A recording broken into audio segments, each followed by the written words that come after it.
Quando você olha para a sua história marcada por erros, pecados, fracassos e tentativas frustradas, talvez pense em silêncio: Deus se enganou comigo. Eu não era a pessoa certa para isso. Mas e se a escolha de Deus sobre a sua vida não estivesse baseada no que você consegue entregar, e sim no que Ele já consumou em Cristo? Porque as Escrituras mostram Deus escolhendo justamente gente improvável, fraca, desprezada, como Paulo explica quando diz que Deus escolheu as coisas loucas e fracas deste mundo para confundir as fortes. E por que, mesmo conhecendo o pior do ser humano, Deus continua chamando pessoas para cooperarem com o propósito dele na nova aliança? Se você já se sentiu pequeno demais, sujo demais, culpado demais, se alguma voz dentro de você insiste em dizer que Deus se arrependeu de ter te chamado, que você é um erro de percurso, que outro faria melhor no seu lugar, se esse assunto desperta suas dúvidas e mexe com a sua identidade diante de Deus, então este estudo é para você. Você vai entender, à luz da Escritura e da obra já consumada, por que Deus não errou quando escolheu você. E isso pode mudar a forma como você se enxerga para sempre. Deus não errou quando escolheu você. Quando você olha para a vida apenas pela lente da religiosidade, tudo em você parece motivo para desclassificação. Mas quando você olha pela lente da graça consumada em Cristo, percebe que Deus sempre trabalhou com gente imperfeita, porque a escolha dele não é baseada em desempenho, e sim em propósito, como se vê quando Paulo lembra que Deus escolheu as coisas loucas, fracas e desprezadas deste mundo para confundir as fortes, na primeira carta aos Coríntios, capítulo 1, versículos 26 ao 29. A base da escolha não está em você, está em Cristo.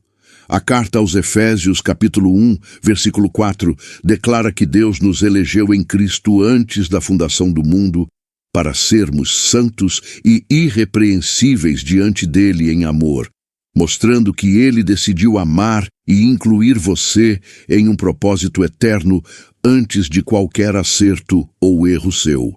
Do mesmo modo que o salmista reconhece no Salmo 139, versículos 13 ao 16, que Deus o conhecia por completo ainda informe no ventre. Na antiga aliança, o relacionamento com Deus passava por templo, sacerdócio levítico e lei, e quem errava vivia sob ameaça de juízo. Mas tudo isso caminhou para a consumação em Cristo e se encerrou com o juízo histórico sobre Jerusalém no ano 70 depois de Cristo, quando o sistema do templo foi derrubado, sinalizando que o tempo de condenação legal havia se cumprido e que agora, na nova aliança, não há mais condenação para os que estão em Cristo Jesus, como afirma a carta aos Romanos, capítulo 8, versículo 1. Na prática, isso significa que Deus, o único Deus revelado plenamente em Jesus Cristo, não revisa a escolha dele a cada falha sua. Ele já sabia dos seus limites quando o chamou, e o Espírito de Deus, que habita no Filho e é derramado em nós, permanece trabalhando em você para completar aquilo que ele mesmo começou.